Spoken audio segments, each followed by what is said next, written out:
สวัสดีท่านผู้ชมพบพอกันตามเคยดื่มกาแฟได้แล้วก็มา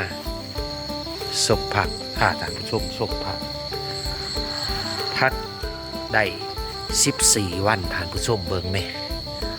ความสูงความยาวพูดนะ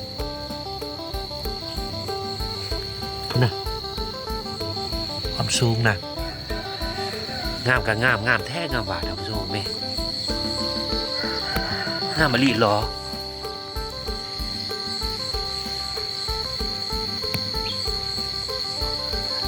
โพดว่ามันงามต้องแต่บ่แม่นคนงาม พักงามท่านผู้ชมพักได้14 วันมันกระโพดกระเรือต้นสูงได้20 ปลายสั่งท่านผู้ชมเงินธรรมดาถูกไหมสูตรนี้ได้พ้นสูตรนี้ได้พ้นสิเหตุอีกที่ทดลองเมืองเองว่ามันสิได้พ้นคือกันเนาะก็ถือว่าเป็นสูตรที่ค่อนข้างให้กำไรดีนะผู้ชมต้นก็ใหญ่สูงไว้กระเบิ้ง14 วันหนึ่งเนี่ยซ้ำนี่มันก็สิได้คายไว้เถอะท่านผู้ชมแต่ว่ายังบ่ฮู้ราคาชัดเจนเด้อท่านผู้ชมส่วนนี้บ่ฮู้ว่าสุดนี้สิได้ราคาเท่าใดเนาะ โอ้ยมันหลุ่นราคาอีกท่านผู้ชมเอ้ยปลูกแล้วก็ดี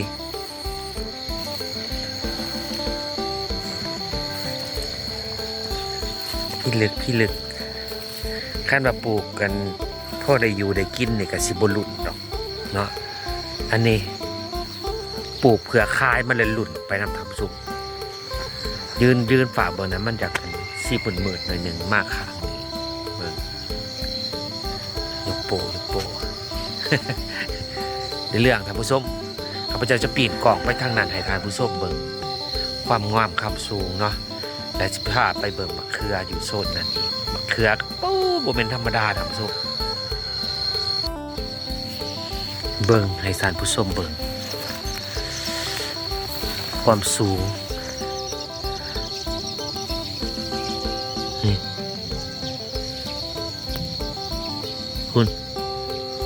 14 วันได้นี่ท่านผู้ชมนี่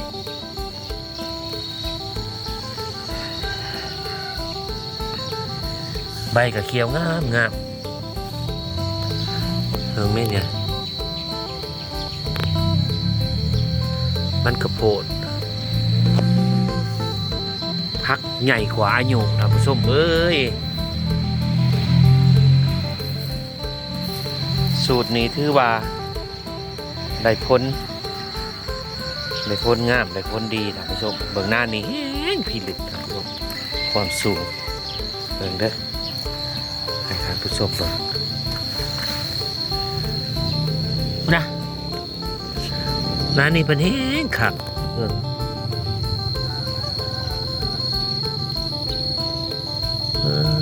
เถอะเอาเนี่ยใกล้ๆนี่สวดจูดพูดนะท่านผู้ชมน้องเมย์แต่ละนานนะ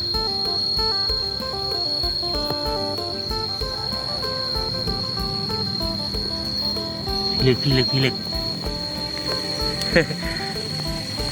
เรื่อง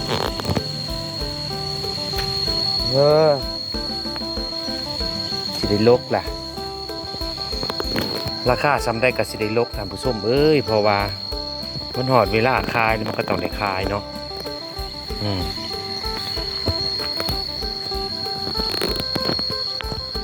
หอดเวลาแล้วก็ต้องคายที่ถือหรือแพงกับคายท่านผู้ชมเขาปลูกเพื่อคายบ่แม่นเขาปลูกพ่อแต่ได้กินเฉยๆได้ปลูกเพื่อให้ได้คายได้ทำซุปเนาะ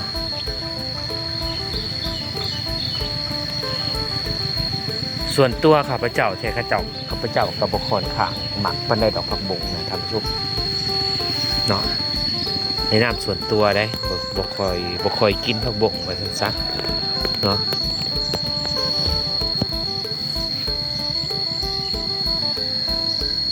เป็นจังไดท่านผู้ชมเดี๋ยวจะให้ท่านผู้ชมเบิ่งกันบักเขือข้าพเจ้ามื้อนี้แห้งพิลึกเบิ่งผักใสนะมันเกิดธรรมศาสตร์ท่านผู้ชมเกิดอยู่บริเวณนี้นะมักหลายๆ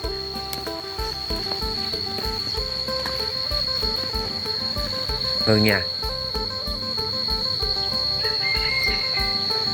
สิได้ย้อนออกเลยท่านผู้ชม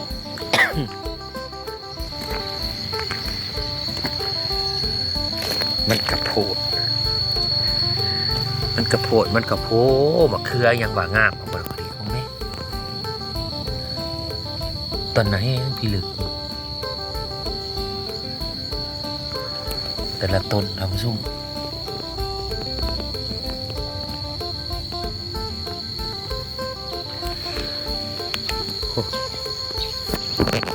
ให้กระโพดเหลว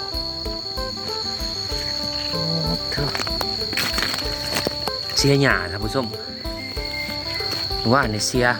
บริเวณนี้นะมือในซีบุกตัวนี้หันแล้วก็มดท่านั้นแล้วท่านผู้ชมเนาะแล้วก็สิย้อนออกมานั่นบ่ได้เรื่องท่านผู้ชมเอ้ยเพราะว่าเฮาบ่ฮู้เกล็ดลับมันบ่เป็นหมากท่านผู้ชมจอหมากอยู่แต่บ่เป็นหมาก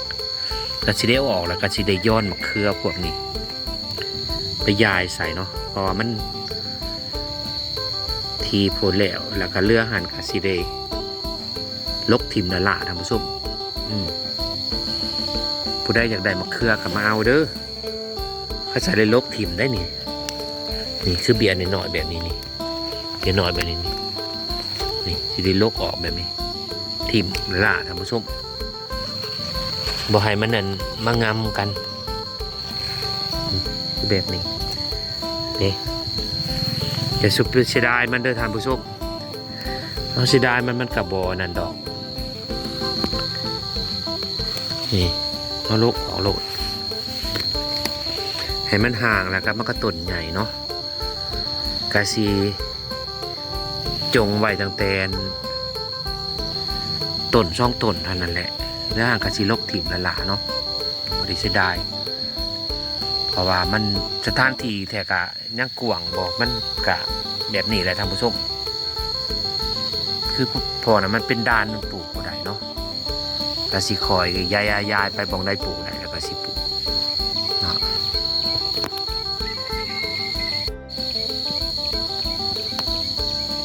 อันนี้คือสภาพ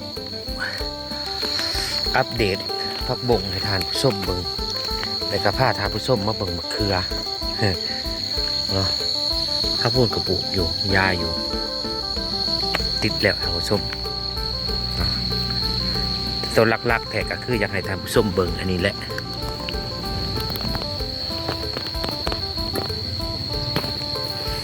ผักบงงามผักบงงามเอาจากบาทก่อน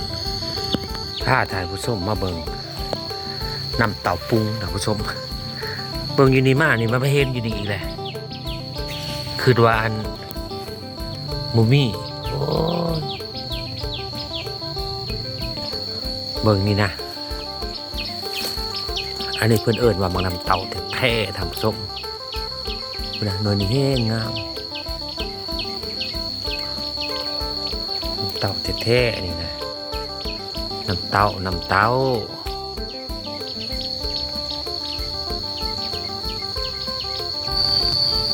นี่สรุปได้ซ้ำนี่ท่านผู้ชมงามหน่วยงามแบบนี้ต้มนี่กินหวานจ่วยมันได้ท่านผู้ชมธรรมดาได้ไงเบิ่งเราใหม่ท่านผู้ชมออกแท้ออกหว่าเบิ่งนี่นี่นะเนี่ยเป็นจิ้มอยู่นี่นะไม่เนี่ยปลากระดกกระเดียเทก้อนนี่นะ ออกอลีเหรอเบิ่งเอา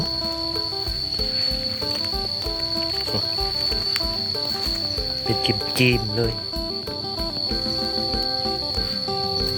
พี่นี่แต่หน่อใหม่ท่านผู้ชมโพดนี่สางเรียบร้อยสางออก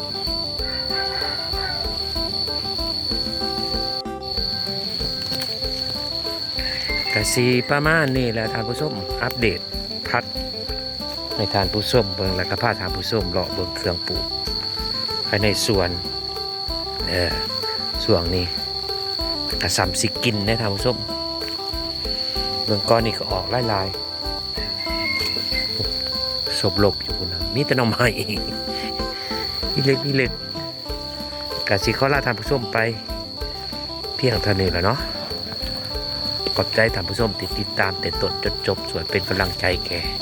ข้าพเจ้าในการเห็นคลิปโดยการกดไลค์กดแชร์กดติดตาม